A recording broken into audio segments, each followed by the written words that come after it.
कुंभ राशीला सध्या व्यवस्थानात गोंधळ झाले. आता काय होणार आहे? इथे खर्च वाढणार आहे. खर्च कधी करतो माणूस? पैसे आल्याशिवाय तर नाही. इन्व्हेस्टमेंट चांगल्या होतील. दूरदर्शीपणाने तुम्ही इन्व्हेस्टमेंट कराल, चांगल्याच इन्व्हेस्टमेंट होतील, खर्चही वाढतील, पैसे मिळतील तेव्हाच खर्च होतील. शनी तुम्हाला पैसे देणार आहे आणि त्याचा डिस्पोजिटर गुरु हा पंचमात आहे आणि तो पंचमात असल्यामुळे तो भाग्यवृद्धी करणारे, लाभही मिळवून देणारे, तुमची स्वतःची प्रगती करणारे, तुमची स्वतःची प्रगती करता करता नवीन ज्ञान तुम्ही ग्रहण करणारे.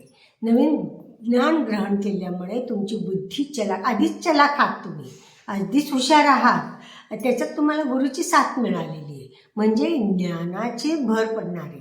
मग ज्ञान वाढलं की तुमचं कामामध्ये त्याचे वापर होणार. कामात वापर झाल्यावर त्याच्यात यश मिळणार.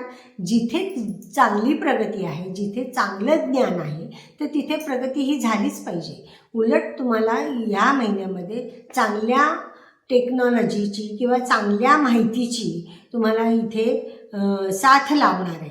कारण नाही म्हटलं तरी इथे भाग्यवृद्धीला खूप या कामाचं तुम्हाला साथ मिळणार आहे.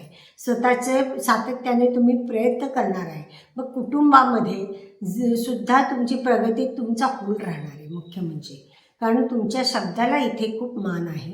इथे तुम्हाला तुमच्या म्हणण्यापलीकडे काहीही होणार नाही. शिवाय घरातले निर्णय बरोबर ठरतील. मोठी खरेदी कराल, मौल्यवान गोष्टींची खरेदी कराल, खर्च वाढतील. मे बी आरोग्यासाठी पण असू शकतात. आरोग्य सांभाळायलाही आपल्याला पाहिजे.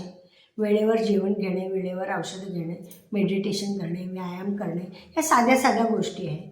आणि तुम्हाला जर उपासना करायची असेल तर तुम्ही कुठलीही करा, स्वतःची आराध्य देवतेची करा, निश्चित त्याची प्रगती होते. आणि कुंभ राशीच्या लोकांना काही सांगावं लागत नाही की उपासना करा, कारण त्यांची प्रगती आपोआप त्यांनी स्वतःच्या आत्मिक बलाने ते करत असतात. त्यामुळे ह्या लोकांना उत्तरोत्तर प्रगती आहेच, भाग्यवृद्धी पण आहे. त्यामुळे काही प्रश्न येत नाही. पैसे त्यांना हवे तसे मिळणार आहेत. वेळेवर तुम्हाला पैसे मिळतील.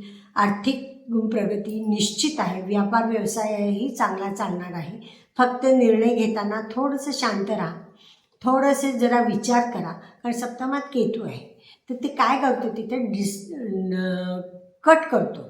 म्हणजे काही गोष्टी तुम्हाला येता येता कट होतात. थोडंसं विचार करा इथे काय कसा निर्णय घ्यायचा. बरोबर निर्णय होतील तुमचे. ते मात्र हे करू नका की बाबा आपले निर्णय चुकले, अजिबात चुकणार नाही. थोडासा विचार केल्यावर मात्र व्यवस्थित होतील.